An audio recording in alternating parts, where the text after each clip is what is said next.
Hello everybody, welcome back to my channel. My name is Courtney. Today I'm doing my favorite badasses in romance novels. And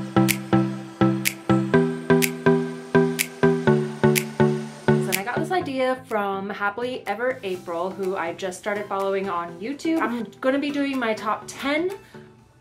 So I compiled a little list, and they are characters that are kind of badass in different ways. I didn't want to just like stick to the Celine or Alice type characters, even though I do have a lot of those. But anyways, we're gonna get started. The first list of badasses that I'm gonna do is, or the first section of this list is going to be dedicated to women who are just kind of obvious badasses.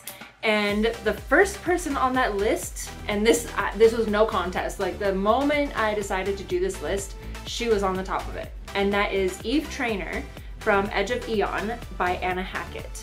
She is a sub-captain, she is military trained, she and her two sisters are also military trained.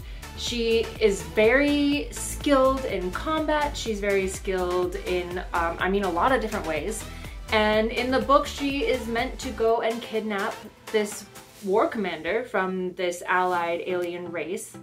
And she succeeds, and the two of them have to survive this like really hostile planet together, and she pulls her own weight, and I love it because I think at the time that I read this book, it was a few years ago, at the time that I read it, it was probably one of the first books that I read, like a romance book that I read, that the female was very obviously badass and that she could carry her own weight or pull her own weight, and you know, didn't need the protection of the male character, but it was nice to have it, and their relationship grew through the fact that they're both badasses and can protect each other. So I think that's why it sticks out in my mind, is because like it was the first, or one of the first. The next on my obvious badass list is Danica from Bounty by Tana Stone. And this is another one where she's not military trained, or she might be, I can't remember, but she is a bounty hunter. And her entire crew is full of female bounty hunters. And if I remember correctly, it's been a long time, they crash land on this planet. And they're just badasses, they're bounty hunters. They crash land on a sandy planet and they meet a bunch of alien hunks, and it's all about them being badasses together. So the next one is actually, okay, so technically this would have been the first badass that I ever like read about that stuck out in my mind, but because I read these books so long ago, it kind of slips my mind sometimes unless I'm really thinking about it.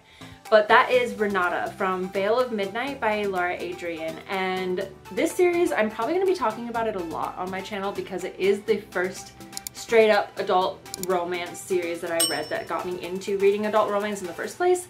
And so Renata is technically, I want to say she's an assassin, but I honestly can't remember if she's actually an assassin or if she's more like this vampire's right hand, kind of like the girl he sends out to do all the hard work. But in this universe, it's vampires and humans, obviously. Well, not obviously, but I've talked about it before. So it is vampires and humans. Vampires can only be male, but they have like this fated mate sort of connection with certain females. And Renata is what is called a breed mate, and she's somebody who can bond with a vampire who has the potential of being their mate. And she is chosen, or kind of adopted, sort of, not really adopted, she's chosen by this vampire. And they sort of have a bond, but it's very one-sided, because in this universe you kind of have to you have to mutually finish a bond in order to be completely bonded as mates. And her relationship with this other vampire is very one-sided, and they haven't completed any sort of like breed bond. And I mean, there's a reason behind that, but breed mates, female breed mates, human breed mates, have abilities. Each one of them has some sort of ability. I think one of them can see the dead, one of them they're all different, but hers is she has psychic abilities, and they can get very strong. And so this other vampire kind of exploits that, and it is about her being the badass she is and accepting her situation, but also being extremely strong. And not to worry, this is my favorite book in the entire series, but she does find somebody that is not this dick of a vampire, and that is what the book is about. It's really, really good. Anyways, she's a badass. She's amazing. The next one I have is Carnal from the Carnal games by Naudii Nebula, and this is a very obvious badass. It is a enemies to lovers alien romance. I have talked about it before and I will talk about it continuously as long as it fits in whatever list or subject I am doing on my channel.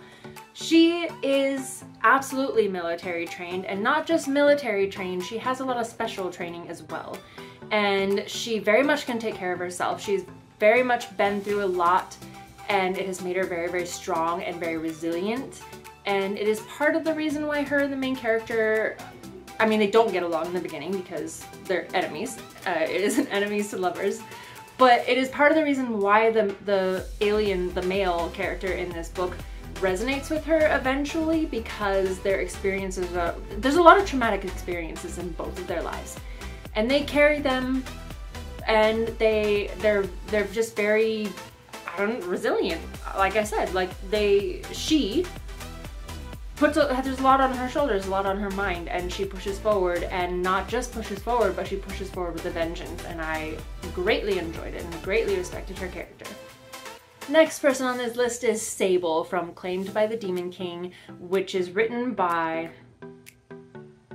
I can't remember because I actually didn't write it down and I'm having a brain fart, but it'll be somewhere in this vicinity. It'll be somewhere.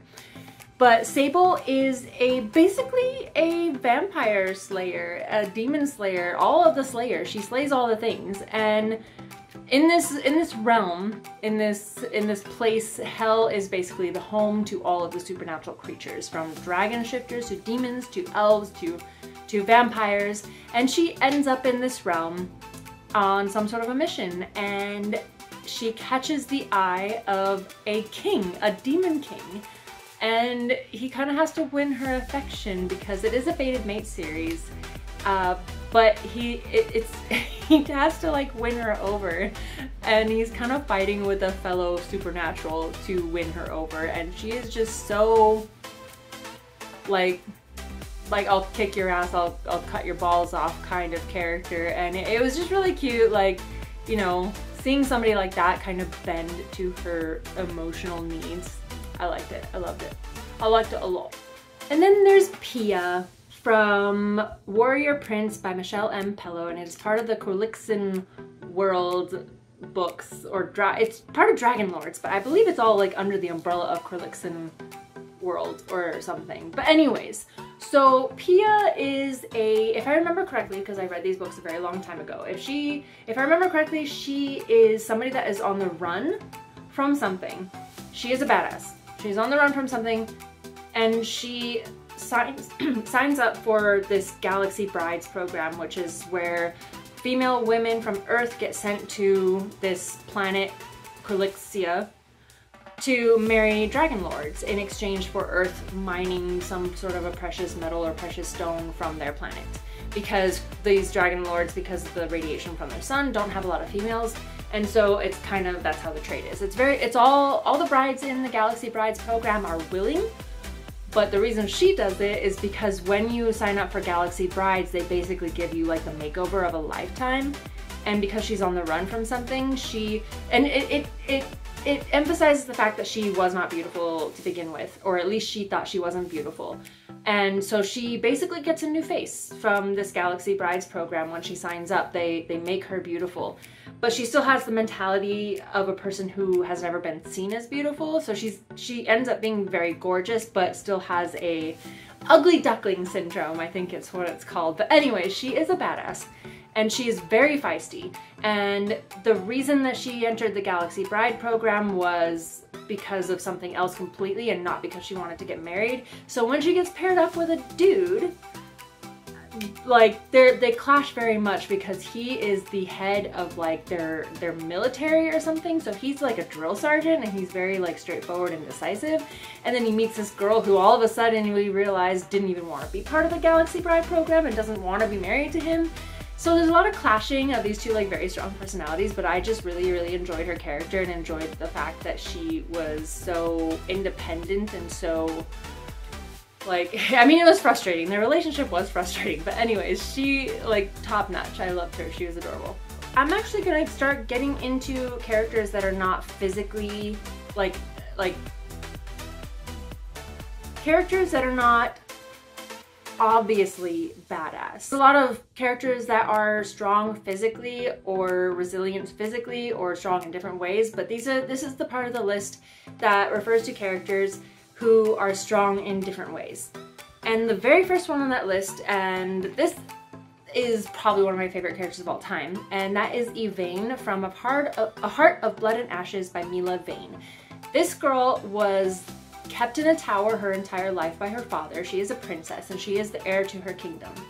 In this universe, in her culture, the females are the ones that take the throne because the females have some sort of a connection to the goddesses or the goddess, I can't quite remember, but that is why females take the throne in her culture. Her father did not want that, so he put her in a tower and kind of made everyone believe that she wasn't, either she was dead or wasn't fit to rule. I can't exactly remember, but something along those lines. He keeps her hidden. People don't really know about her. She doesn't see the outside world. She's basically a prisoner. And in this time in the tower, she obviously can't work out. She can't train. She can't do any of that kind of thing. She has everything taken from her. Like she's got nothing. She lives in a tower. Her own father keeps her prisoner. And she spends this time honing her wits and polishing her wits and getting smarter until the point where she ends up getting out of the tower, and you just see the extent of how smart and how resilient she is after everything that happened to her. And she develops this entire plan. It's very Game of Thrones, the way that she thinks. She's very much somebody that would be in that show or in that book because of the way she thinks, the way she calculates. And it even says in the book that the guy she ends up with, because it's also an enemies to lovers, so she gets kidnapped by this guy. And he does not like her because he comes from a culture where physical strength is kind of what is valued. But then throughout the book, he starts realizing like this tiny girl with a limp and 2 missing fingers, which, I mean, if you haven't read the books, you should read them because there are reasons behind all of that and it's very sad.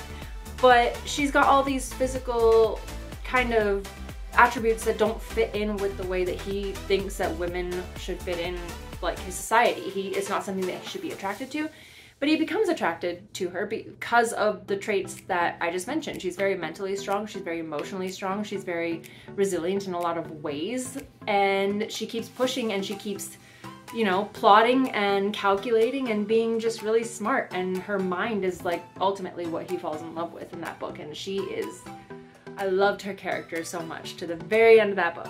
Next is Alex from After the Fade by Amelia and Cameron Fox. And this is another one that was not, you know, obviously badass. She was not physically strong. She wasn't really trained. To the best of my knowledge, she wasn't really physically trained. There is a second book that I haven't read that I am guessing is going to go more into her character because, but I haven't read it yet. But the things that you find out in that book, it's a dystopian society, and she has a place in this world that is not really, I mean, I wouldn't want to be in her position, basically. And she has this position that she adopts for reasons in order to help other people. She puts herself in this situation, this sort of like undercover situation, and she endures a lot during that time. And she never whines, she never pities herself, she never, you know, wallows in depression or anything like that. She is so resilient and takes everything that comes with the position that she is given in this world, this very unfair and unequal world. She takes it on the chin so that she can reach her ultimate goal, and I loved that about her. So much happens to her in that book, and she keeps trudging forward. She's an amazing character. I can't wait to read the second book. The second book has been on my TBR since it came out, I think last year, so wish me luck. The next one on the list for characters that are not obviously badass is Nell from Claimed by the Horde King by Zoey Draven. And this is a character, somebody who was just so self-sacrificing from page 1 that I have a soft spot in my heart for outcasts in books. And she was definitely an outcast, and instead of being bitter about the situation, instead of being bitter about her position in her community, she decided when these Horde kings came to have somebody answer for a crime that was committed, she decided to put herself forward and to take the punishment for somebody else who held no love for her. And right off the bat, that was admirable to me. I enjoyed the fact that she wasn't afraid to do that. And I also enjoyed the fact that, unlike in book 1 of this series, when she is immersed in the world of the Dakar, she is very open to their cultural differences and very willing to learn and very willing to get involved. And something about that is very attractive. Like, it makes that character so dynamic to me, and I absolutely loved it. And I mean, she was a badass to me because she was a survivor, and she's another example of somebody who accepted her situation, and instead of crying into a pillow, she kind of evolved and, you know, became something more and earned the love of somebody really badass. The last one on the list of not obviously badass characters is Penelope from Gut Deep. And that is a book by Donna Augustine, and I can't remember the series that it is part of, but I'll probably have it in the comment or in the description. But Penelope is born into a world, is a dystopian society. She's born into a world where supernatural and mythological creatures have taken over, and humans are looked down on, and they really don't really have any rights. And through all of this dystopian, you know, bullshit, she still finds a way to take care of her family. She takes that responsibility on her shoulders. She takes care of her father, I believe, and her 6th sister. And it's difficult in this world to just exist as a human, and somehow she does. And she's very self-sacrificing. She's very problem-solving. I just really admired her for being one of those characters that did whatever she had to do and accepted anything that happened to her in the process of doing what she had to do to protect the people that she loved. And it is a love story, it is a romance, so it does end in a satisfactory way, and I really enjoyed it. Those are all the female badasses I have for you guys today. I will probably make another list like this at some point in the future because there are so many out there. Not only that, but I have been reading some amazing books lately, and if I continue down this path, I will read many, many, many more amazing books that I will be mentioning on this channel. So I hope you all enjoyed. I hope you all check out some of those books. If you have badass females that you would like to mention in the comments, please put them below and I will check out the books. And until next time, I hope you guys have a great day. Like and subscribe. It really helps me out because I am a new channel. And I will see you all in my next video. Bye!